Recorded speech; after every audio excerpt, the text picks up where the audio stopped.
Alors on est toujours dans le Rambam, Sefer Hamada, donc le premier des 14 livres du Mishneh Torah. Et on est dans les Ilchot Yesodei Torah. C'est le début de Hamada. Hein. C'est Yesodei Torah. Et on va faire le chapitre 2, donc on est au tout début encore, parce qu'on ne fait que le chapitre 1. Donc ce soir, c'est Perek Bet. Alors, autant on a parlé sur l'existence de Dieu dans le premier chapitre, maintenant dans les, je pense, les 3 prochains chapitres, on va parler de l'amour et de la crainte de Dieu. Alors, Halacha Aleph, Ael anirbad vanora azeh mitzvah le'avo. On a une mitzvah de l'aimer ou l'ira mimeno et de le craindre chez Neymar ve'afta et Hashem Elokecha. Tu aimeras l'Éternel ton Dieu, et c'est aussi écrit et Hashem Elokecha tira, tu craindras l'Éternel ton Dieu. Donc c'est 2 mitzvot assez de craindre, d'aimer et de craindre Hashem. Bet. Alors la question se pose, c'est quoi, c'est comment la manière d'aimer, de craindre Dieu. Qu'est-ce que ça veut dire aimer Hachem? C'est quoi? C'est un sentiment? C'est quoi? De quoi on parle? Est-ce que ça passe par des actions? Alors, le Rambam dit comme ça. Au moment où on va méditer, Bishachi bonen adam bemaasav ubruyav aniflaim ve'agedolim. Rejoins ce qu'on a vu dans le Tanya. Lorsqu'on commence à méditer sur les actes et les œuvres extraordinaires de la création de Dieu, et qu'on va voir une sagesse infinie, la sagesse de Dieu, l'intelligence de Dieu qui est dans la création, elle est absolue. Miyad ou oev ou meshabea ou mefaer ou mitave ta'ava gdola yeda Hashem agadol. Alors, si on va être impressionné par ça, tout de suite, on va avoir un sentiment d'amour, un désir, un grand désir de le louer, de le glorifier. Kemo Shamar David, Saman Nafshi, l'Elohim Le'elchai, mon âme a soif du Dieu vivant. Donc en d'autres termes, l'amour, il est généré par une méditation. Où est-ce qu'on a vu ça? On a vu ça exactement hier dans le Tanya. Le Rambam, il dit Miyad, c'est-à-dire c'est automatique. Si tu réfléchis un tout petit peu à la grandeur d'Hachem dans la création, tu arrives à prendre un peu conscience, ça génère des sentiments. Toute la Torah, la Chassidut de Chabad, elle repose là-dessus, sur l'idée que les sentiments vont être générés par la pensée. Continuons. Au Keshe Mechachev Bedvarim Aelu Atzma, Miyad ou Nirta Leachora, Veira Ufacha. Alors, c'est pas simplement que ça génère de l'amour, mais ça va générer de la crainte. C'est-à-dire qu'on va être impressionné par sa grandeur. Et du coup, on va reculer en arrière, littéralement, c'est-à-dire, waouh, avec du respect. Yodea, Shiu, Biryak Tanav, Shefela, Afela, Omedet, Bedaat, Kala. On va savoir qu'on est une petite créature obscure, merci beaucoup, qui se tient avec peu de connaissances, Miuta, Lifne, Tamim, Deod, devant l'éternel, Kadosh beaucoup qui est Tamim, Deod. Rajouter le mot Shefela, Rabbi. Shefela, parce qu'on est Shafel. Qu'est-ce que tu es à côté d'Hachem? Tu prends conscience de la grandeur d'Hachem, ça te fait prendre conscience de ta petitesse. En réalité, ici, on touche un concept de Chassidut très important. Hein. C'est que la conscience de la grandeur de Dieu génère deux sentiments. Un sentiment d'amour parce qu'il est infini, on a envie de le rejoindre. Et un sentiment de crainte parce qu'on se sent tout petit par rapport à lui. Donc, soit on insiste sur sa grandeur et ça génère de l'amour, soit on insiste sur notre petitesse et ça génère de la crainte.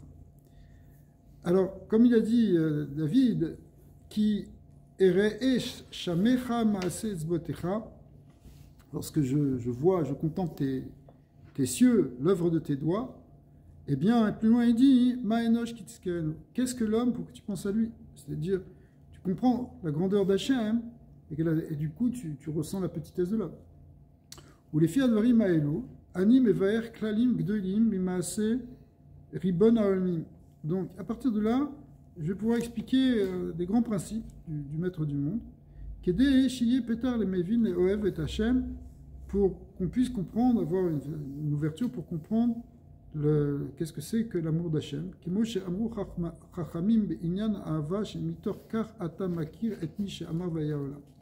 C'est-à-dire qu'au sujet de l'amour, tu vas finir par tu vas reconnaître, tu vas avoir une reconnaissance de celui par qui le monde a été. C'est-à-dire du Créateur. C'est vraiment, bon, puisque c'est exactement les prakim qu'on a fait dans le Tanya, c'est vraiment très très intéressant de voir comment il n'y a pas du tout de contradiction entre la Chokhma de la Kabbalah et la Chokhma du Rambam. Gimel. Kol ma shebara HaKadosh Baruch Hu be'olamo nechelak leshlosha chalak. Hachem, il a créé le monde en trois aspects. Alors, c'est une tripartite très connue, très important de connaître ça, c'est-à-dire même brouillim shem mekubarim migolem vetsura ve'em ovim venifsadim tamid. La première chose, ce sont les êtres qui sont composés de matière et de forme. Hein, comme par exemple les êtres humains ou les animaux, on a une forme et une matière. Quand on parle de forme, c'est pas exactement la forme telle qu'on entend dans le mot aujourd'hui, dans le sens moderne du terme. La forme, ça représente plutôt le côté de la neshama, si vous voulez. Et qui a une âme, il y a quelque chose qui donne une forme et une vitalité. On va pas maintenant trop expliquer. Maintenant, donc Venifsadim Tamid, alors VM, Ovim Venifsadim Tamid. Alors ils sont soumis, si vous voulez, à la naissance et à la décomposition, c'est-à-dire ce qu'on appelle l'existence et la perte, tamid, c'est-à-dire que quelque chose qui a un corps, ce corps va finir par se décomposer, toujours. Il est soumis au temps, quel que soit. Tu prends même un morceau de fer, ça va prendre peut-être 100 ans, 200 ans, 1000 ans, même une montagne, ça va prendre 10 000 ans, mais elle va finir par se décomposer. Kemo gufot ha'adam ve'abehema ve'smechim ve'amatechot. Et donne comme exemple, effectivement, les corps de l'homme, de l'animal, du végétal, le corps végétal, vous comprenez le sens du mot corps ici, ve'amatechot, et aussi les métaux, ou même brouillim chez... Alors ça, c'est le premier type de créature. C'est des créatures, on va dire, corporelles. Deuxième type de créatures, ou même brouillim chez migolem vetsura. D'autres qui ne dépendent pas de la forme et de la matière. Aval enan mishtanim migouf les gouf, ou mitsura les tsura, kemo rishonim. Et là, tsuratam kvua le olam biglamim ve'en mishtane kemo elohem. Alors, en fait, on parle ici des créatures célestes. Que eux, en réalité, ils ne sont pas soumis aux variations du corps et de la matière et de la forme. Ils ne changent pas de forme, ils ne changent pas de matière. Et donc, ils sont inchangés. Alors, c'est quoi l'exemple? Alors, Velouem, à Galgalim, Vakochavim, par exemple, les sphères célestes ou les constellations, les étoiles, chez Baen, qui sont dans ces sphères célestes. Ve'en galmim keshar glamim. Et ils n'ont pas une forme comme les autres formes. Velo tsuratam keshar tsurat. On ne peut pas vraiment parler de tsurat. Ou même brouillim. Alors, maintenant, la troisième catégorie, c'est brouillim Soura Belo Golem Klal. Maintenant, il y a troisième sorte, c'est ceux qui ont une forme mais pas de matière. Après, on va résumer les trois. C'est quoi qui a une forme et pas de matière? C'est-à-dire une âme sans corps, si vous voulez, pour le traduire dans des mots qu'on connaît un peu mieux. Et ça, c'est quoi? C'est les malachim. Les anges, ils sont des rouchot, sont des esprits, ce sont des âmes. Comment on le sait, ça, Rabbi? On sait, parce que c'est ce qu'il y a dans la création. Ve'em amalachim shamalachim enam bouf et gevia la tsurot venifreot zumizu. Bon, on sait parce que... Est-ce qu'il y a des tzadikim qui ont vu des malachim, Rabbi? C'est évident. Qui? La plupart des gens. Alors, donc on a trois, bien sûr. Qui? Tout le monde. Qui ont vu des malachim? Tu vois pas des malachim? Moi, la seule façon, quand je fais la dafina, je vois des malachim. Alors tu vois bien que tu les vois. Quoi, Gad? Fais bisous, fais. À l'époque de la Gemara, jusqu'à l'époque de la Gemara, quand on allait aux toilettes publiques, au Beth Akissé, ok. On faisait une prière avant, on demandait aux malachim qui nous accompagnaient de rester à l'extérieur, parce que c'est pas kavod pour rentrer. Arrête. Si, bien sûr. C'était ça la halakha. Comme maintenant, toi tu sors, tu fais la charia de ça. Alors, donc, résumons, il y a trois sortes de créatures. Tu as les créatures qui sont corporelles et animiques, c'est-à-dire qu'une forme et une matière, ce sont en fait les créatures terrestres, matérielles, physiques. Après, tu as celles qui n'ont ni corps ni âme, littéralement, enfin, ni corps ni forme. Et ça, ce sont les sphères célestes. On va voir comprendre pourquoi un astre, il n'a pas de corps, il n'a pas quelque chose de physique. Et puis, il y a les malachim, eux, c'est l'intermédiaire entre les deux. Eux, ils ont une âme, mais ils n'ont pas de corps. Ou Maou, Zé, chez Nivraim, Omrim, chez Raou Malach, chez Nevim, pardon. Omrim, chez Raou Amalach, Esh, Ubal, Kenafaim. Pourtant, on voit dans les prophètes qu'on décrit les anges. Ézéchiel a décrit les anges, Isaïe a décrit les anges, avec 4 ailes, avec 6 ailes, les anges de feu, les séraphim, les chayot. Akol, à réponse, tu viens de me dire qu'ils n'ont pas de corps, et là tu es en train de voir qu'ils ont des ailes, ils ont des pieds. Ah, ils ont un corps? Non. Ils n'ont pas de corps, simplement c'est au niveau du maré à névoie, c'est-à-dire dans la vision prophétique du prophète, il y a une vision symbolique, mais qui ne décrit pas quelque chose de physique, qui décrit quelque chose de spirituel. Sauf que l'image employée, c'est une image physique. C'est un peu la même chose qu'on avait parlé avant. Oui. Quand on disait, quand on parle de la figure d'Hachem, c'est juste pour... C'était allégorique, en parlant d'un corps divin. Et bien même aussi, au niveau des anges, c'est aussi symbolique. Les anges, ils n'ont pas réellement de pieds. Ils n'ont pas de corps. Alors, nous, on a beaucoup de mal à imaginer quelque chose qui soit sans corps, d'accord, sans gouffre. Parce que tout ce qu'on voit, tout ce qu'on imagine, c'est toujours avec une vision matérielle. C'est pour ça que même le Navi, quand il transmet une connaissance de l'ordre des créatures célestes, comme les anges, il la transmet en utilisant des images, des symboles qui sont empruntés au monde corporel. C'est ce qu'on appelle le maré à névoie, vederer chida, c'est-à-dire c'est une allégorie. Le marche eno gouf eno kavet kagufot akevedim. On ne peut pas dire qu'il a un corps et qu'il a un poids, parce qu'un corps, il peut se peser, mais l'ange n'a pas de poids. Kemo shenema, pourquoi? Parce qu'il n'a pas de corps en fait. Shenema ki Hashem elokecha esh ochlaou. Bien, c'est exactement ce que tu dis, c'est-à-dire quand on disait qu'Hachem il était un dieu, un feu dévorant, bah, c'est sûr que pour Hachem c'est pas un feu vraiment. Veno esh et là machal, c'est une manière de parler. Et ben, de la même manière, on va dire aussi que le malach il est fait des vents. En réalité, le malach c'est quelque chose de purement spirituel. Où on parlera parfois quand même d'un corps subtil du malach, au sens où il y a aussi ce qu'on appelle dans la Kabbalah une pnimiut et une chitzoniut dans chaque chose. Donc de même que nous, notre pnimiut et notre chitzoniut, c'est notre neshama et notre gouf. La gouf, c'est la chitzoniut, le neshama, c'est la pnimiut, c'est l'intérieur. De même aussi dans le malach, il y aura toujours une dimension de pnimiut et de chitzoniut, ce qui nous permettra des fois par... Quel chitzoniut il a? Parce que dans toute chose, il y a pnimiut et chitzoniut. Mais quel chitzoniut il a? C'est pour ça que la chitzoniut du malach, nous, on va en parler comme le corps du malach, mais en réalité, c'est pas un corps, c'est de la lumière aussi. Et même quand on dit lumière, c'est aussi un symbole. Maintenant, qu'on puisse percevoir, comme le Navi le fait, puisse percevoir les malachim, ce sera avec une vision symbolique.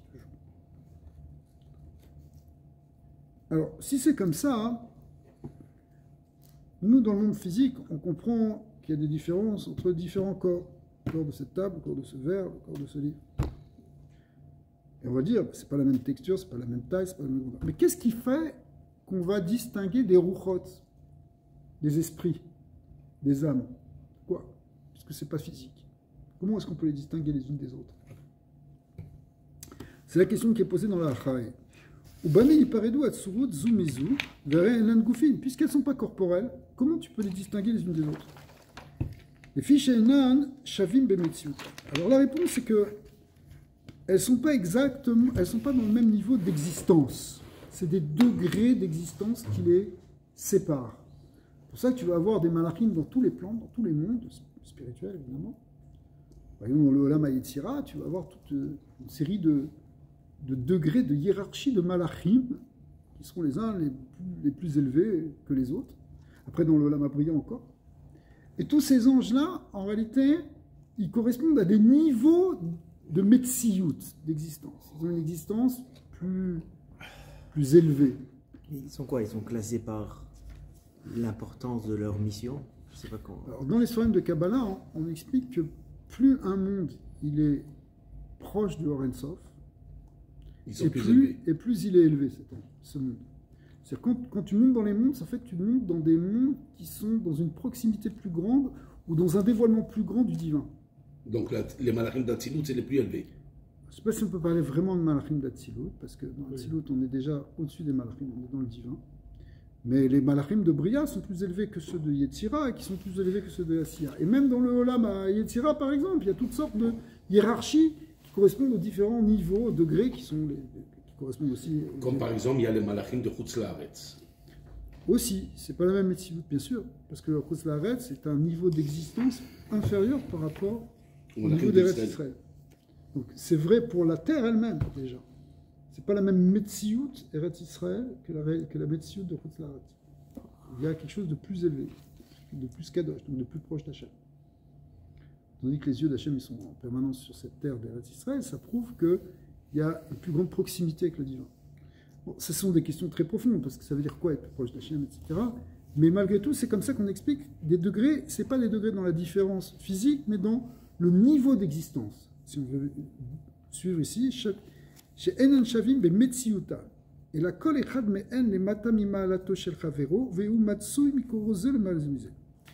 Donc celui qui est en dessous, il est dans un degré inférieur, il est dans un niveau inférieur. Comme tu dirais, par exemple, dans l'image d'une hiérarchie, par exemple, militaire, eh bien, le général est au-dessus du colonel, etc. Eh bien, c'est un peu la même chose dans la hiérarchie des anges. Sauf qu'ici, on rajoute quelque chose qui est très important, qui est ce qu'on appelle la causalité. C'est-à-dire que le niveau inférieur provient du niveau supérieur. La cause du niveau inférieur se trouve dans le niveau supérieur. Ce qu'on appelle Ila ve Aloul. Ila, c'est la cause, et Aloul, c'est l'effet de cette cause. Et donc, c'est aussi ce qu'on appelle dans la Kabbalah le Seder Hashtalshelut. C'est l'enchaînement causal des choses, une cause qui en produit une autre, qui en produit une autre, qui en produit une autre. Et c'est ce qui permet de déployer toute la structure ontologique de tous les univers. Alors, si j'ai bien compris ce que tu as dit, où je suis complètement à côté de la plaque, plus c'est compliqué, c'est un ange plus élevé qui va s'en occuper. Peut-être qu'on va détruire ça, je ne sais pas encore. Mais là, on parle pour l'instant, on ne parle pas forcément de la fonction qu'ils vont avoir, mais ce que tu dis, c'est sûrement vrai. Mais on parle déjà du niveau d'existence. Tu sais, des fois, tu as des tzadikim, parce qu'on va parler de choses qu'on connaît mieux que les malachim. Tu as des tzadikim, rien que par leur présence, ils amènent de la gdusha dans un endroit.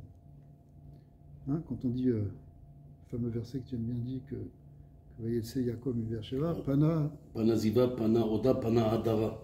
Pourquoi? Même s'il était dans son coin, mais la lumière qui vient de sa Metsiout, de son existence, elle génère quelque chose dans l'univers. Oui, mais ça c'est physique, ça on peut le voir. C'est pas physique. Oui, ok, je comprends. C'est pas physique. Alors en réalité, c'est la même chose dans les malachim. Avant même de parler de ce qu'ils font, on parle de ce qu'ils sont. Rabbi, parce qu'il y a une question qui s'est demandée, est-ce qu'il y avait des malachim pendant la Shoah? Non, c'est une autre question. C'est pour ça que ça s'appelle une causalité ontologique. Ontologique, ça veut dire d'existence, d'être. Ontos, ça veut dire être. Et donc, c'est des degrés et des niveaux d'existence qui se produisent les uns à la suite des autres. Essayons de comprendre dans autre chose la notion de causalité. Par exemple, une chose va produire un effet, mais cet effet va être la cause d'autre chose. Ouais, comme un ordre qui est donné en haut. On est tout le temps, oui, par exemple, dans une hiérarchie, par exemple, dans une entreprise, le patron qui décide quelque chose, il va en parler à son subalterne, qui va en parler, etc., jusqu'à ce qu'à un moment, ça va être produit, etc. Alors là, ça peut être aussi dans une réaction, dans n'importe quoi, dans une chose qui va produire une chose, qui va entraîner autre chose. Eh bien, le monde aussi se déploie, l'existence du monde se déploie par des degrés successifs qui se produisent les uns les autres. Oui, une question simple, je pense qu'il concerne le sujet, mais qui est intéressante. On sait que le Sefer Rambam, c'est un livre de halakha. C'est quoi le rapport avec ce qu'on voit maintenant? C'est la Kabbalah, ça. C'est-à-dire, est-ce que c'est une mitzvah de connaître toute la hiérarchie du monde, de savoir comment Hachem l'a créé? C'est ça l'idée, c'est comment on dit? Alors, c'est sûr que ce qu'on a vu dans les mitzvot, on a vu l'idée de savoir que Dieu existe, que Dieu est un, et l'idée est, pour l'instant, on est en train de développer l'idée d'amour et de crainte d'Hachem. Alors, pour développer la connaissance de l'amour et de la crainte d'Hachem, il a dit que quand on va méditer sur la merveille de la création, et donc des créatures, on va être pris d'un sentiment, donc un sentiment d'amour et de crainte. Donc en réalité, pour développer ce sentiment d'amour et de crainte d'Hachem, il faut connaître le en Chassidut, on dit qu'il faut connaître le Seder Hashtalshelut. La connaissance dans certains sphérimes, enfin dans la Chassidut, dans la Kabbalah, on dit que la connaissance de tous ces mondes, c'est déjà une mitzvah tassé d'Oraita. C'est ça. Parce que... Alors, mais pourquoi c'est une mitzvah tassé? Ici, c'est marqué dans le Rambam, parce que c'est ça qui génère ces sentiments. Tout ce qu'on dit tout le temps là, dans la Chassidut, dans le Tanya, qu'il faut méditer sur la grandeur de Dieu et sur ses créatures. Ben oui, c'est de ça dont on parle. C'est ça qui va générer ces sentiments, et quand on va avoir ces sentiments, on va changer nos midotes. Parce qu'au lieu d'avoir des sentiments d'amour et de crainte pour des choses matérielles, on va commencer à élever notre amour et notre crainte pour Hachem. Et pour ça, parce qu'on a compris des choses extraordinaires sur lui. Donc le Tanya, il dit la même chose que le Rambam en vérité. En vérité, oui. C'est exactement c'est la incroyable qu'on a utilisé ça hier, parce que c'est vraiment... Tu vois, je comprends mieux maintenant, je comprends mieux, c'est drôle. Hein, c'est fou, hein? Je comprends mieux maintenant que c'est écrit comme ça, je comprends mieux. Mais oui. C'est pour ça qu'il faut faire le Rambam, normalement, pour avoir fait le Tanya. Et voilà, on arrive à la Nekuda. Tout ça, ça vient de la puissance divine et de son amour, de sa bonté. Vezeu sheremes Shlomo bechormato ve'amar ki gavo me'al gavoa shomer.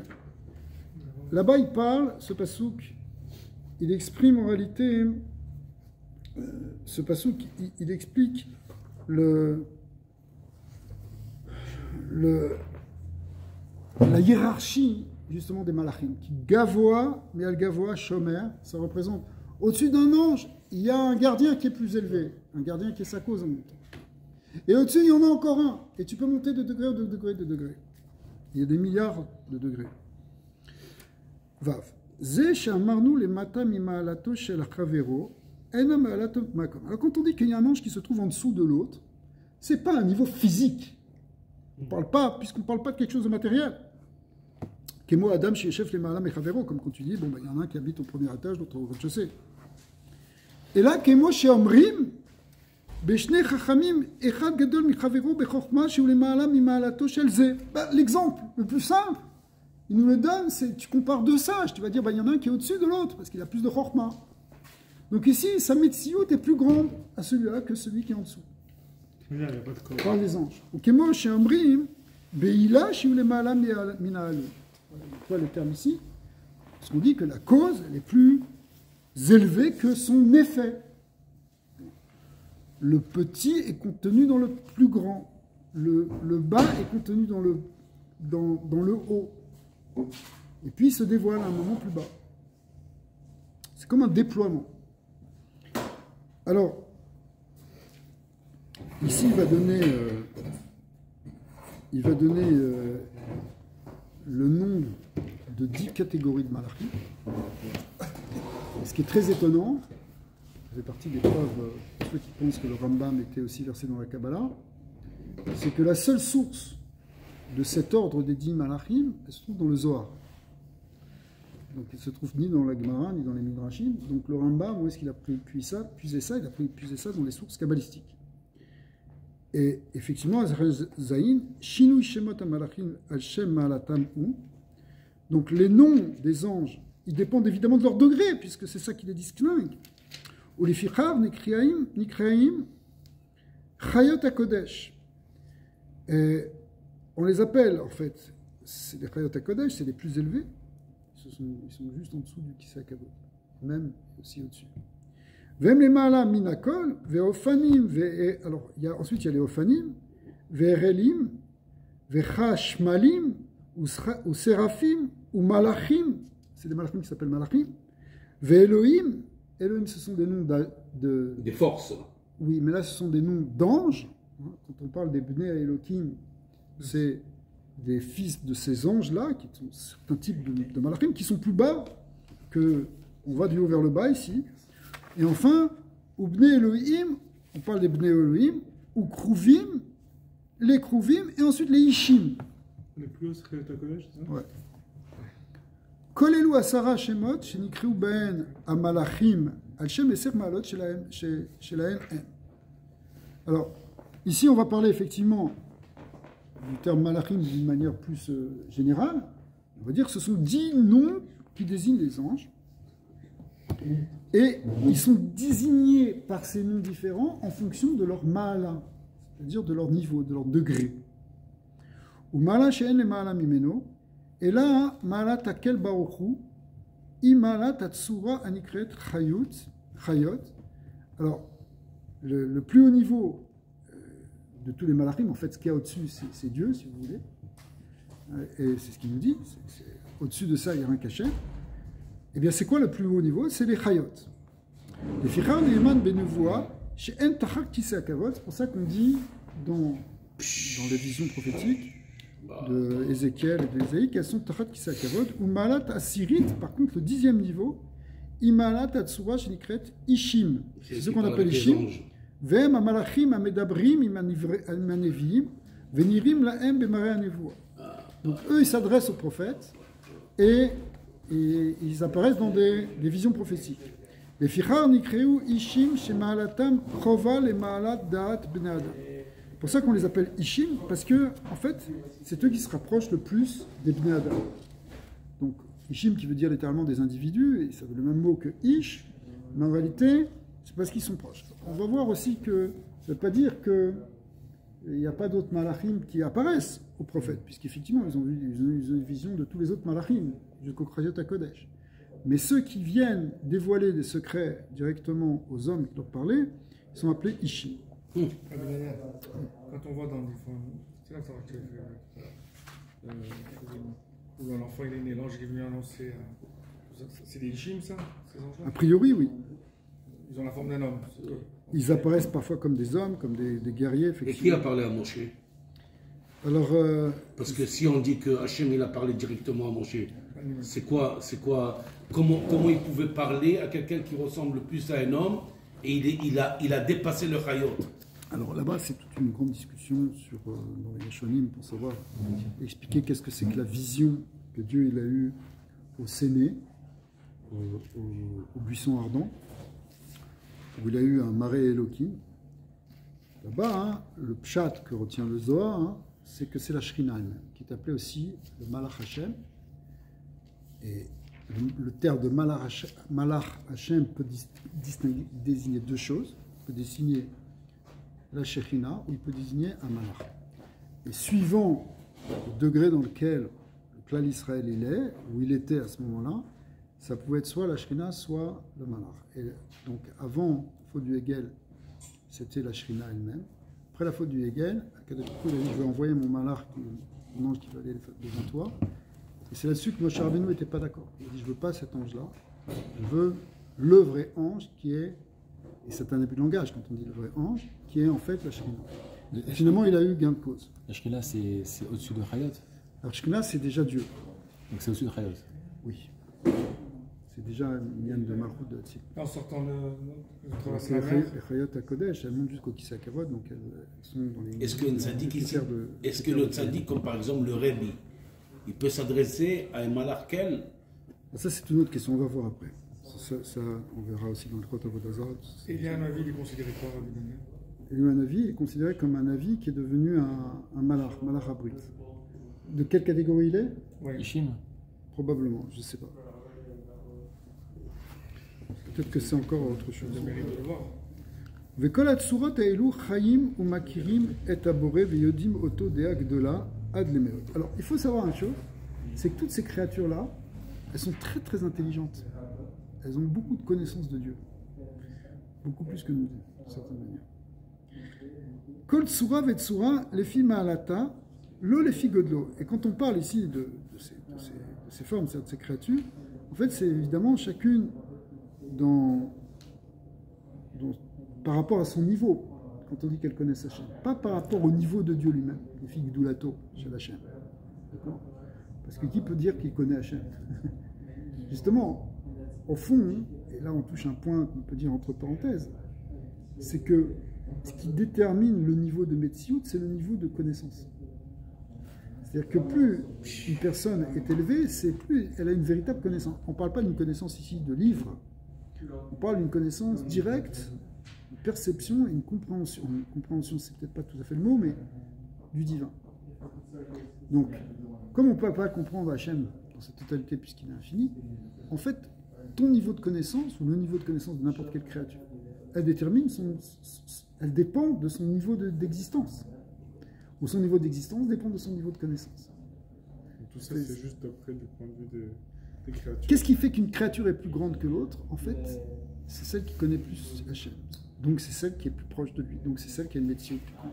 Quand on parle d'infini, il n'y a pas de plus, pas de moins. Pas de... Mais là, on parle dans le Seder Eshtalchelut. On parle dans la hiérarchie de l'univers, puisqu'il y a les deux. Tu parles de Messiut, Du point de vue de Korah, on ne va pas rentrer dans tout ça parce qu'on est tous égaux vis-à-vis de Dieu, parce que tu dises 1 ou 100 millions, c'est toujours pareil par rapport à l'infini. Mais c'est ce que disait Korah, il disait on est tous Kadosh, donc on n'a pas besoin de rentrer dans tout ça, il n'y a pas besoin de faire une hiérarchie, mais c'est pas vrai, parce que même si c'est vrai d'un côté qu'il y a une transcendance absolue de Dieu et qui dépasse tout le monde, d'un autre côté, il y a un Seder Eshtalchelut dans l'univers, qui est ce qu'on appelle le Or HaMemaleh, qui fait que les choses sont hiérarchisées selon les niveaux par rapport au cave du Or Ein Sof, c'est-à-dire donc par rapport à Hachem. Nat, c'est là peut-être que je peux comprendre qu'un homme il peut être plus grand qu'un ange, parce qu'un ange peut peut-être stagner, mais un homme il can go all in, all the way. Il peut monter, il peut avoir une médecine différente aujourd'hui qu'hier, par exemple. Preuve, mon cher ami. Ça dépend de l'homme. Peut-être je dis ça. On va voir ça aussi. Alors, donc on dit Kol Tsura Vetsura, les filles Malato, les filles Godlo. On ne parle pas par rapport à la grandeur d'Hachem. Afilou Malata Hashana, même le niveau le plus, même la créature la plus élevée du monde, elle ne peut pas percevoir Hachem tel qu'il est. Et là, Da'atak Tsera, sa connaissance, elle va être de toute façon limitée par rapport à l'infini divin. Aval, Maseget veyodaat, yoter mimash et Maseget veyodaat sur Hachem matamimena. Mais ce qu'il y a, c'est qu'elle comprend plus, elle perçoit plus que la créature qui est en dessous d'elle, qui est dans un niveau plus bas. Donc physiquement, mais en réalité, c'est pas physiquement, on a dit, c'est un niveau d'existence. Et en fait, elle va percevoir plus. Et en vérité, tu vas aller de degré en degré jusqu'au 10e degré. Gam i yodea tabore dea. Elle aussi a une connaissance de Dieu. Même les Ishim, ils ont une grande connaissance d'Hachem. Chez En Koar Bnei Adam, Amechubarim Begolem et Tsura Yachol et Asig Eda Kemota. Une créature physique, tant qu'elle est dans un corps, elle ne peut pas percevoir autant. On reprendra là-dessus. On reprendra parce que c'est. Ve'akol enan yodim abore kemo yodea atzmo. Tu m'as contredit, mais ce que je dis. Oui. Mais c'est pour ça qu'on verra après ça, cette notion, parce que c'est plus fin pour expliquer quand on va parler des Neshamot. Mais en tout cas, personne ne connaît le Créateur tel que lui, il se connaît lui-même. Et on va voir que le niveau de connaissance d'Hachem, c'est quelque chose qui n'a rien à voir avec la connaissance des autres. Donc, personne ne peut se connaître vraiment Hachem. Il n'y a que Hachem qui se connaît vraiment lui-même. Peut-être, ouais. Est-ce que c'est parce qu'il est infini, il est bien au-delà de tout ça? C'est aussi un principe qui existe dans la création. Est-ce que c'est la raison qu'Hachem, personne ne peut connaître comme lui, il peut se connaître? Est-ce que c'est parce que lui, il est juste vraiment devant le supérieur et ça n'a rien à voir avec le reste? Ou est-ce que c'est quelque chose qui est même intrinsèque à une chose? Ça veut dire que moi je suis la personne qui me connaît le mieux à moi, ou quelqu'un de plus haut que moi pour me connaître plus haut? Probablement c'est les deux. Parce qu'il n'y a que lui qui est dans son niveau à lui. Et comme il n'y a que lui qui peut se connaître, donc il y a aussi que lui qui peut se connaître vraiment. C'est la même chose en fait. C'est que ça quelqu'un de qui me connaisse mieux que ce que moi je me connais.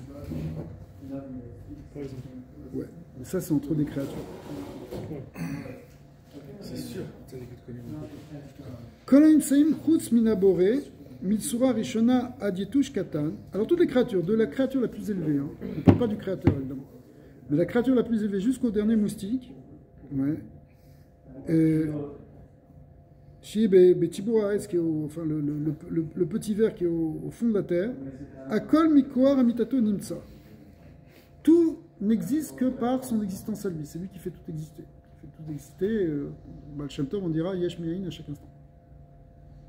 Ou les filles chez Yodea Atzmo, et là il y a la Nekuda très importante, les filles chez Yodea Atzmo, puisque lui, il se connaît lui-même, ou Makir Gdulato Vetifarto Ve'amito, lui il connaît sa grandeur, sa splendeur, sa vérité, ou Yodea Kol, Ve'en Davar Ne'elam Mimenu. Du coup, il connaît aussi tous les êtres, puisque tous les êtres dépendent de son existence à lui. Puisque lui connaît son existence, du coup il connaît tous les êtres.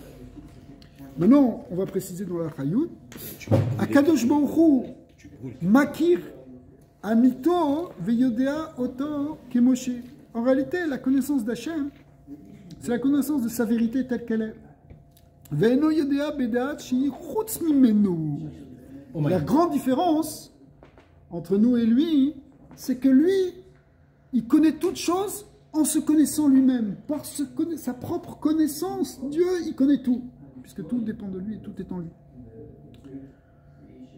Ce n'est pas une connaissance extérieure, comme nous on connaît en tant qu'un sujet qui observe un objet et qui connaît de manière extérieure l'objet. Lui, c'est en se connaissant lui-même qu'il connaît tout.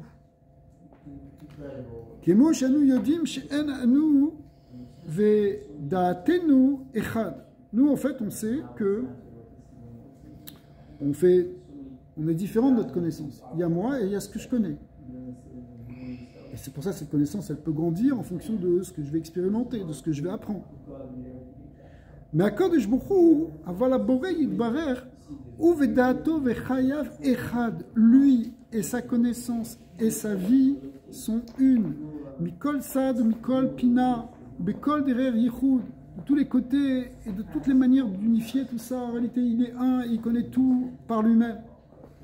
Chez Ilmale aya chay bechayim veyodea bedaat chutz mimeno. Si on disait qu'il était vivant et qu'il connaissait les choses un peu comme nous, en approchant les choses à l'extérieur de lui, ayu shamel kutarbe. Ça voudrait dire que Dieu ne serait pas un, il y aurait d'autres dieux, puisqu'il y a lui et il y a autre chose. Comme on a expliqué dans le premier chapitre. Alors, on dirait qu'il y aurait lui, sa vie et sa connaissance. C'est pas comme ça. Et là, Echad, Mikol Sad, Mikol Pina, Mikol Derer, Yichud, il est un dans toutes les manières d'envisager les choses.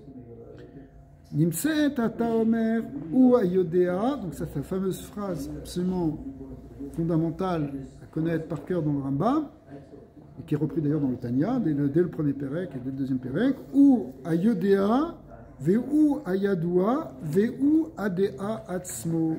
Il est le connaissance, et il est celui qui connaît, il est ce qui est connu, et il est la connaissance, c'est-à-dire l'acte de connaissance. D'accord ? Donc, c'est trois choses. Vous voyez, en général, comment on fonctionne, nous ? Il y a le connaissant, ça veut dire moi, par exemple. Il y a le connu, ça veut dire, par exemple, cet objet. Ce verre, je connais cet verre, je peux dire, voilà, il est transparent, etc. Et il y a la connaissance, c'est l'acte qui va me relier à cet objet. Le da'at, c'est ce qui me lie avec ça. Ça, c'est la DA. Maintenant, pour Akadosh Baruch Hu, il n'y a pas de séparation, parce que tout ce qui existe fait un avec l'autre. Donc il est à la fois celui qui connaît, le connu, c'est l'objet de la connaissance, et en même temps, l'acte de connaissance, c'est lui aussi. Donc il n'y a pas de séparation. En vérité, on ne peut pas vraiment comprendre tout ça. Ça nous dépasse. On ne peut pas le dire. On ne peut pas comprendre cette notion profondément parce qu'on n'est pas comme ça. Parce que pour nous, on vit dans la dualité. Mais lui, il est dans l'unité.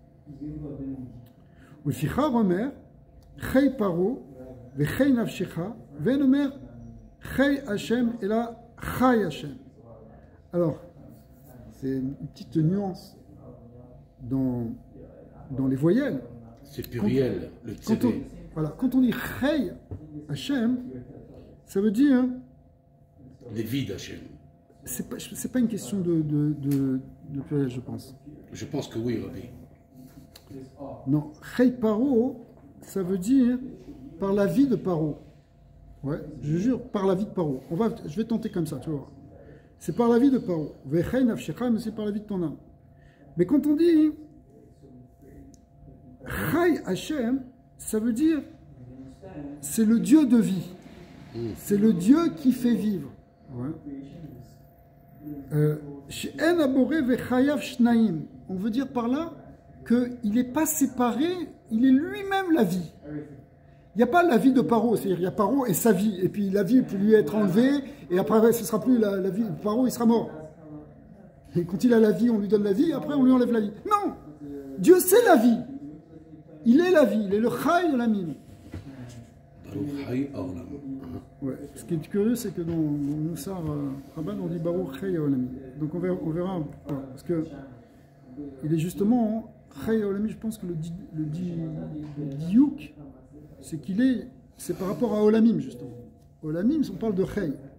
On ne parle pas de Chai Olamim. Parce que quand on dit Chai Olamim, on pourrait croire que la vitalité des mondes, le monde, il est vivant. Mais le monde, il n'est pas vivant. Il y a le monde qui reçoit la vie de Dieu. Mais du point de vue de Dieu, il n'y a pas de séparation. Il est la vie, il est le Chai Olamim. Il est le Chai, alors ça, il est le Chai tout court. Chai Hashem. Ou Kemo, Chai Goufim, Chayim, Kechayim Malachim. Donc la vitalité de Dieu, elle n'est pas comme la vitalité des anges ou des hommes ou des mondes.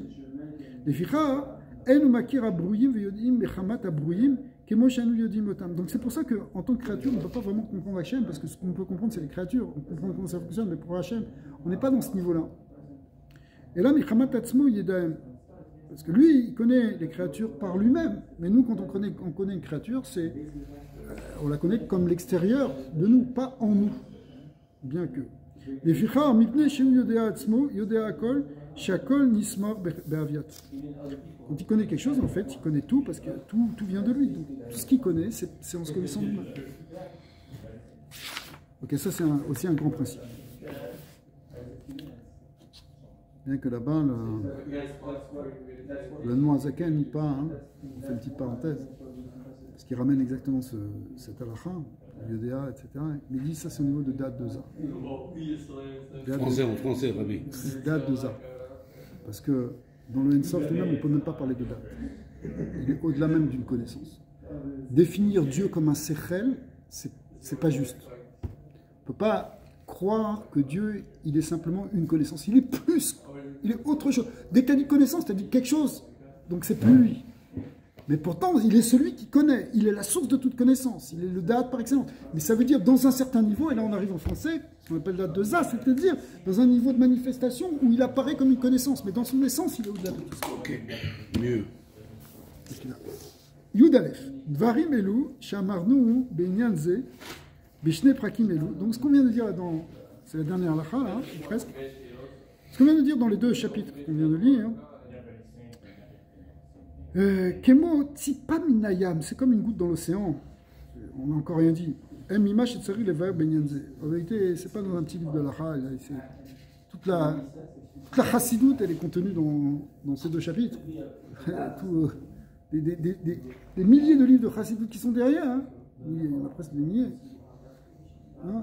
Et ben, c'est le développement de ce qu'on entend dire. Ça ne parle que de ça. Ça ne suffit pas de dire ça en trois halakhot. C'est pour ça qu'après, il faut apprendre chassidoute. La vraie philosophie juive, la vraie manière de comprendre et le divin et la relation avec le divin. דברים אלו שאמרנו בעניין זה הם שתי פרקים כמו טיפה מן הים הם ממה שצריך לברר בעניין זה וביום כל העיקרים שבשני פרקים אלו הוא הנקרא מעשה מרכבה. Le langage de la Gemara s'appelle מעשה מרכבה parce que on explique le Ramchal, le mot merkava vient du mot arkava qui veut dire une combinaison, une composition, l'archive. L'archive, ça veut dire tu vas... Comme un puzzle. Voilà, tu vas articuler les choses qui sont... toutes les forces qui sont dans l'univers. qui viennent en réalité, c'est pour ça que le Maaseh Merkava, dans la Kabbalah, en fait, ce sont les sphirotes qui sont les principes de tout ça. Pourquoi il y a 10 degrés de Malachim? C'est parce qu'il y a 10 sphirotes, etc. Le Mourkav, Merkava c'est Mourkav, ça s'oppose au Pashut. Tu as le simple et le complexe. Et donc, le Maaseh Merkava, c'est ce qui va expliquer la complexité des forces de l'univers. Mourkav, exactement. C'est composé, philosophiquement, ça s'appelle, en français, ça s'appelle le simple et le complexe. Yudbet. Si vous, Chachamim Arishonim, Shelo Lidrosh Bedvarim Elu, Ela le Ish Echad Bilvad. Normalement, ce secret-là, ce secret de la Kabbalah, de Merkava, dont on est en train de parler ici, il nous en a parlé un tout petit peu, Tipa Minayam, c'est quelque chose qui, si tu veux rentrer dans les détails, normalement qui s'adresse simplement à personne en particulier, tu ne vas pas faire ça en groupe. Et en plus, il ne faut pas prendre faut prendre quelqu'un qui va comprendre par lui-même, tu vas lui dire un tout petit peu, et il faut qu'il ne soit pas bête. On lui donne simplement des clés, si vous voulez, des clés de compréhension, après c'est à lui de développer. C'est pour ça, Rabbi, qu'on dit, qu'on comprend, on apprend la Kabbalah et le sort, une fois que ton ventre, il est Poskim, mais la Chassidut, elle vient et contredit ça. Pas vraiment, on va voir. Pourquoi pas? Parce que la Chassidut, elle explique ça à un niveau qu'on comprend. Mais si c'est un niveau qu'on ne comprend pas, on n'est pas capable. Je comprends. Tu as raison, oui. Mais quand même, tu as raison.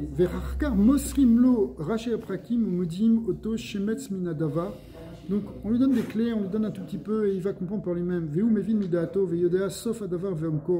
Après, c'est son travail personnel de méditation, de compréhension. S'il travaille aussi sur ses midot, s'il travaille sur tout ça, sur son bitoul, il va commencer à toucher quelque chose de la compréhension de ce qu'on est en train de dire. C'est ça l'union de la Kabbalah. Udvarim elu, dvarim amukim em adlim od. C'est des choses extrêmement profondes. Le terme il est fort ici, adlim od. Ve'en kol da'at ve'da'at reuya lesovlat. C'est pas tout le monde qui est capable de supporter ça. Je ne peux pas donner des secrets de Kabbalah comme ça à n'importe qui, parce que c'est pas parce qu'on ne veut pas, c'est parce que ça passe pas. Velayam amar shlomo bechormato derer machin kevasim lil bouchecha. Vasim, ça veut dire littéralement des brebis. Ils vont donner de la laine pour faire des vêtements. Mais Chachamim, ils ont compris c'est quoi cette laine pour faire des vêtements. Karamou Chachamim befirouch machalze dvarim she'en kivshono shelolam. Vous voyez, il y a un lien, un jeu de mots entre kevashim et kivshono. Kivshono, ça veut dire les mystères, les profondeurs du monde. Yiyul livushecha, ils seront littéralement en fait sous ton vêtement, comme vêtement pour toi. C'est-à-dire Kelomar, lecha levadecha ve'al tidrosh otam berabim. C'est-à-dire, garde-les à l'intérieur de toi, garde-les dans ta poche. Ne montre pas à tout le monde. Il faut une sniout, il faut cacher les secrets. Comme ça qu'on a compris. Parce que c'est pas tout le monde qui est capable de les supporter. Ça peut être mazik. Ça peut être des ribouilles pour des heures. C'est un ribouille or. Dans la chaîne de Chassidut de Rabbi Nachman, ça s'appelle les ribouilles or. C'est un trou de lumière. Tu disjonctes. C'est comme vous dites. Il faut rentrer ça dans des levushim. Mais même tout ça. Même il y a des niveaux aussi, même dans la Chassidut. Tu peux pas je pense, Rabbi, que la responsabilité, c'est à la personne qui l'enseigne et à qui il enseigne. Absolument. Parce qu'on a vu déjà les gens brûlés. Ce sera des choses pour toi et il n'y aura pas d'étrangers avec toi, c'est des gens qui sont étrangers à ça.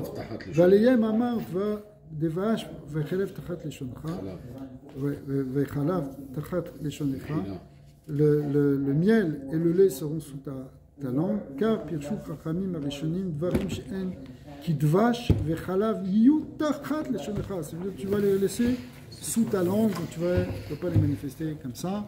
Donc évidemment, ça ne veut pas dire que ça doit être un secret absolu, ne doit pas être diffusé, mais il faut savoir comment le transmettre.